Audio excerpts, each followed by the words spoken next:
In the first part, we see the seasons and some methods and the agriculture works.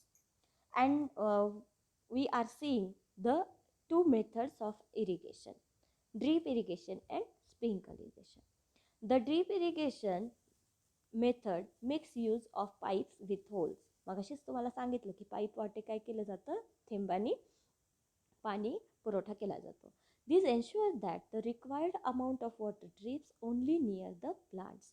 आणि प्लांटच्या मुळाशीच काय केलं जातं, जवळच पाणी पुरवठा केला जातो. दस the full use is made of available water.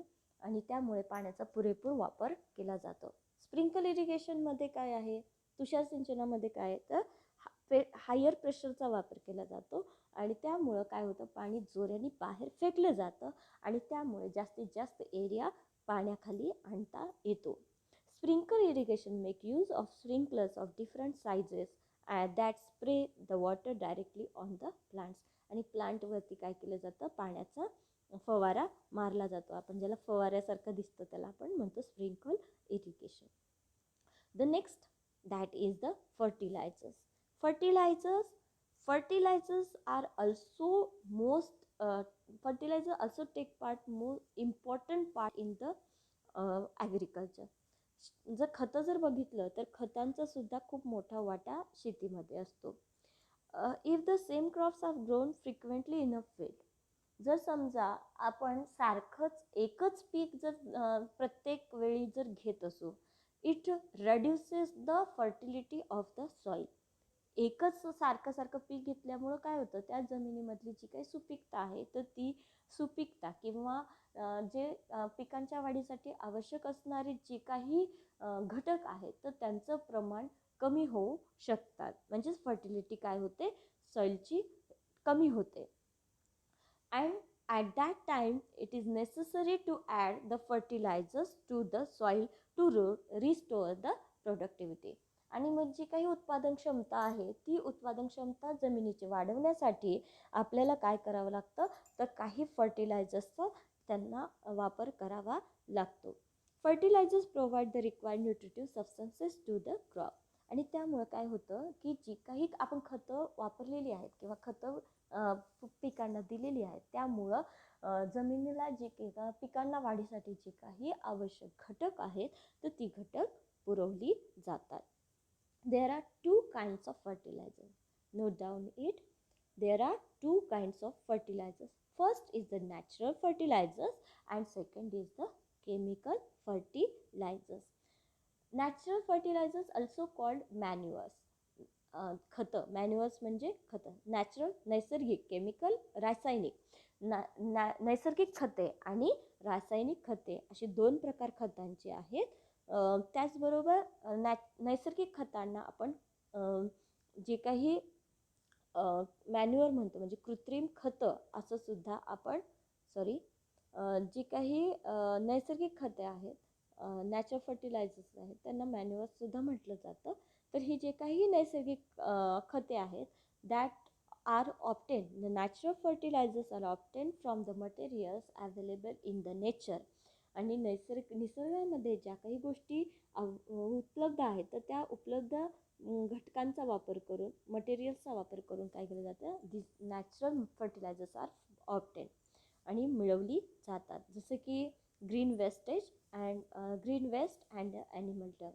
जे काही जनावरांचं मलमूत्र आहे तर ते, आणि त्याच्यानंतर जे काही झाडाचा पालापाचोळा आहे तर तो, हा झाडाचा पालापाचोळा आणि ॲनिमल डंग म्हणजे शेण, जे काही गोमूत्र आहे किंवा जनावरांचं जे काही युरिन आहे, ॲनिमल्सची युरिन आहे तर ती ही काय केली जाते, या खतांच्या निर्मितीसाठी वापर केला जातो.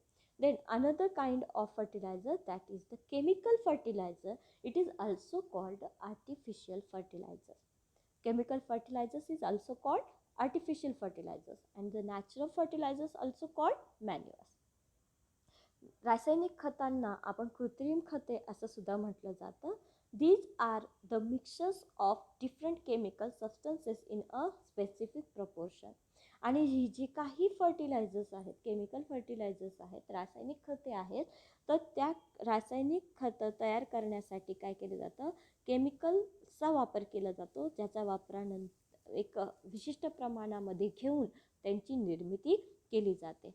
In traditional agriculture organic manual such as compost were used. जर पूर्वीची पारंपरिक पद्धतीची जी शेती होती तर त्यावेळेस काही अशी रासायनिक खतांची निर्मिती केली जात नव्हती, तर कंपोस्ट खत, ज्याला आपण गांडूळ खत असंही म्हटलं जातं, तर त्या गांडूळ खताचा सुद्धा काय केला जातो, वापर केला जातो. शेणखत, लेंडीखत, हिरवळीचे खत, कंपोस्ट खत अशा नैसर्गिक खतांचा वापर आपण त्यामध्ये केला जायचा. Chemical fertilizers came to used for the quicker growth and higher yield.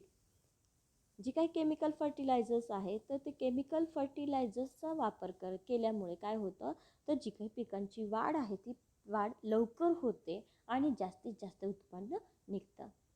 But it has bad effect if we overuse of chemical fertilisers in our field. जर समजा हे जितकं चांगलं आहे तितकंच जर त्याचा वापर अधिक प्रमाणात केला, जास्ती प्रमाणामध्ये केला, तर काय होऊ शकतो, त्याचा वाईट परिणाम आपल्या जमिनीवरती होऊ शकतो. The overuse of chemical fertilizers lead to the accumulation of excessive chemicals in the soil.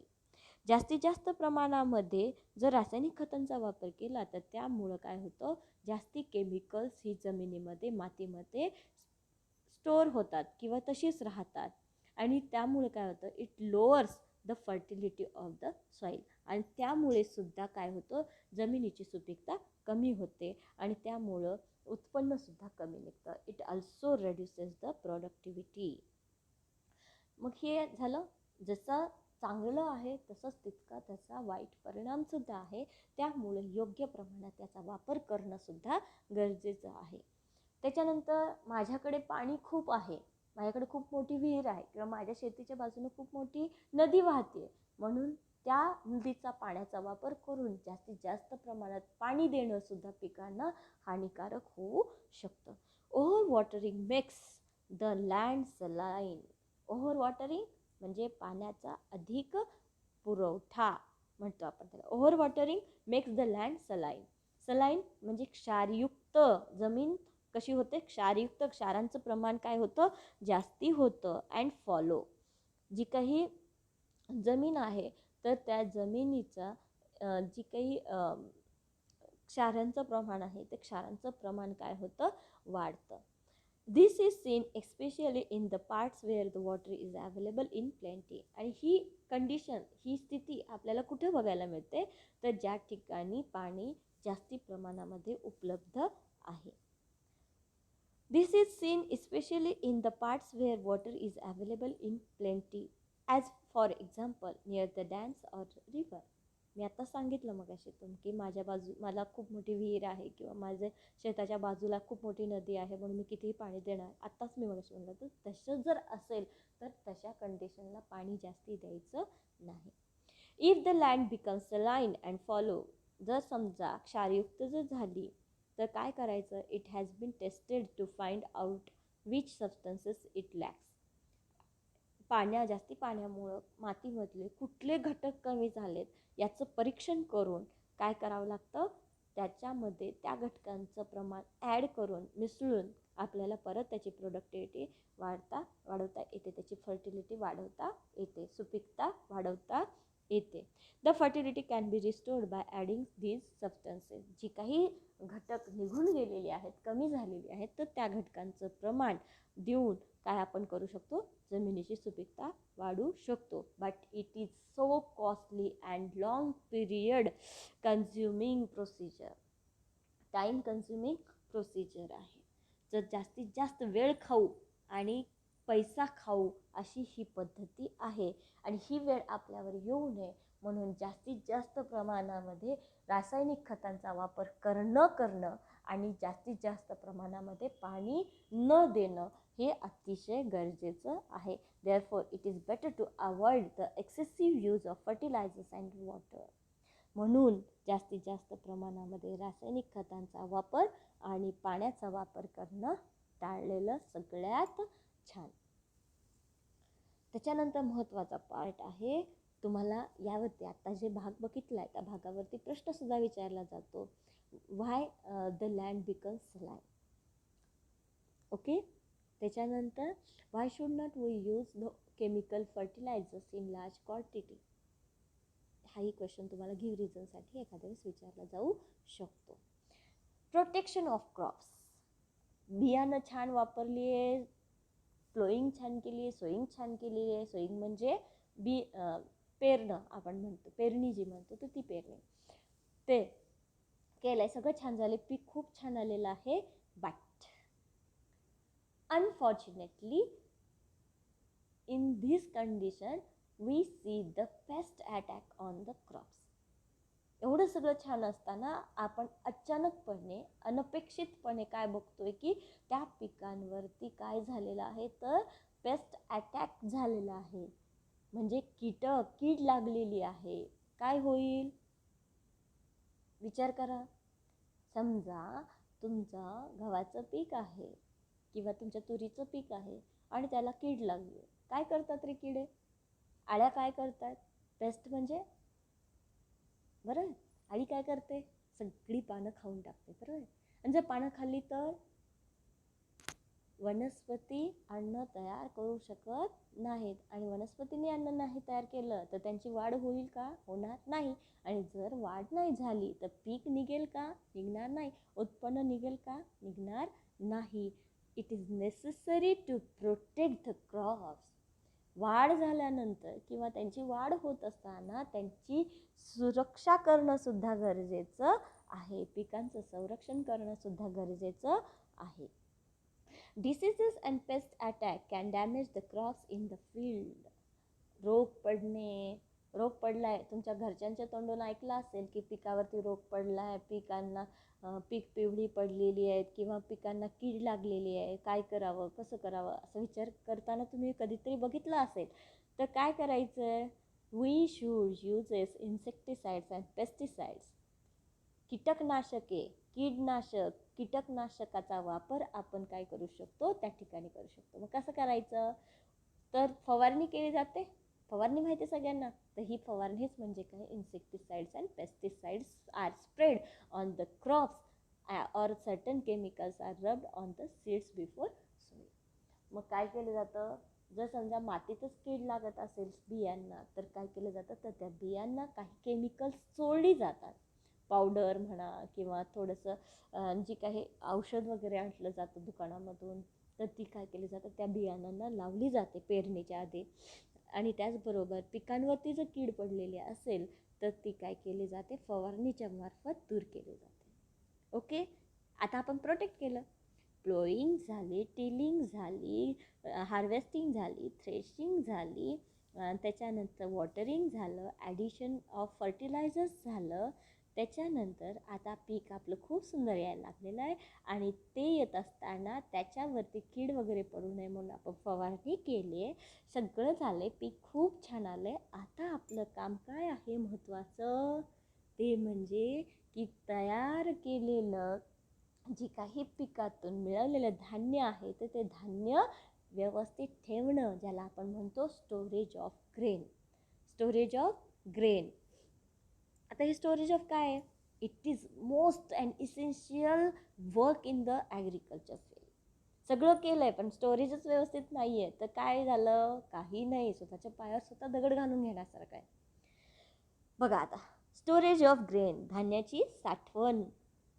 Storing the harvested crop safely is as important as the increasing production. उत्पादन वाढवणं जितकं महत्त्वाचं आहे तितकंच महत्त्व धान्याचे साठवण करून ठेवणं सुद्धा आहे. मग काय करायचं आहे? कसं साठवण करायची? तर जे काही धान्य वेगळं केलेलं आहे that dried in the sun. The grains which are separated from the crops that stored before storing that will dry in the hot sun. कडक उन्हामध्ये त्यांना कडक वाळवणं गरजेचं आहे. The grain is dried well in the sun. धान्य उन्हामध्ये वाळवून ठेवणं गरजेचं आहे. म्हणजे वाळवणी ही प्रोसेस करावी लागेल.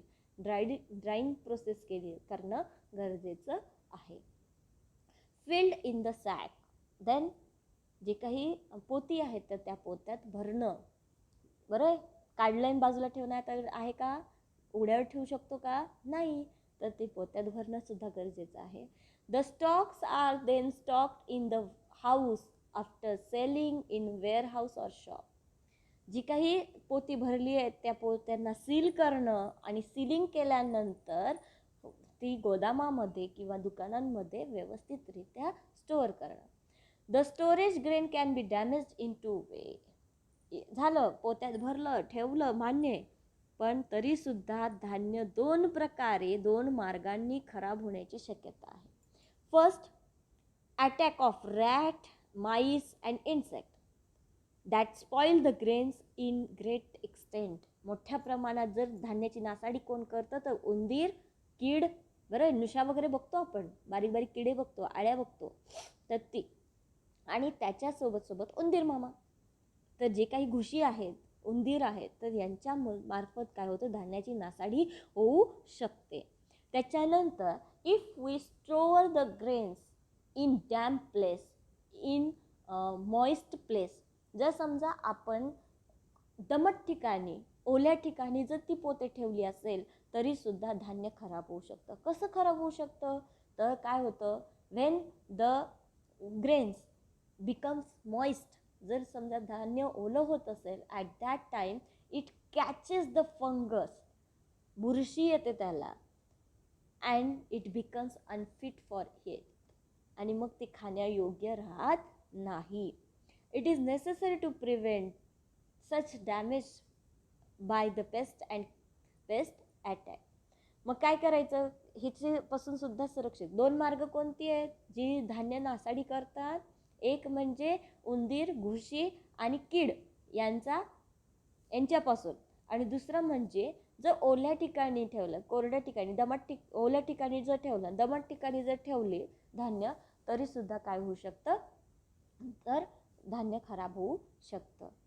त्याचबरोबर आता खरी महत्त्वाची गरज ती म्हणजे की how to prevent from such damage. कशा पद्धतीने या नुकसानापासून संरक्षित ठेवलं पाहिजे. मग काय करायचं आहे,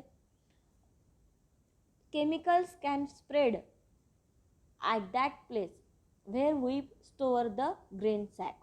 जी काही पोती आपण ठेवते तर काय करायचं, केमिकल स्प्रेड करायचं अराउंड द ग्रेन्स. जी काही धान्य ठेवणार आहे त्या धान्याच्या बाजूनी काय करायचं, आपल्याला केमिकल्स स्प्रेड करायचे. देन नीम लिव्ज, कडुलिंबाची पानं माहिती आहेत, that mixes in the grain. ते आपण धान्यामध्ये काय करू शकतो, मिक्ससुद्धा करू शकतो. त्याच्यानंतर some protective chemicals can be mixed in the grains. त्याच्यानंतर धान्याला काही जी काही आपल्यासाठी अपायकारक नाहीत किंवा हानिकारक नाहीत किंवा विषारी नाहीत अशा केमिकल्सचा वापर करून सुद्धा आपण काय करू शकतो, धान्य सुरक्षित ठेवू शकतो. Their smell repels insect. आणि जेव्हा आपण असं केमिकल स्प्रेड करतो किंवा केमिकल्स लावतो तर त्याच्या वासामुळं जी काही इन्सेक्ट आहेत तर ती इन्सेक्ट त्यांच्या जवळ येत नाहीत. Storage places are always kept dry and airy to prevent from the fungus formation.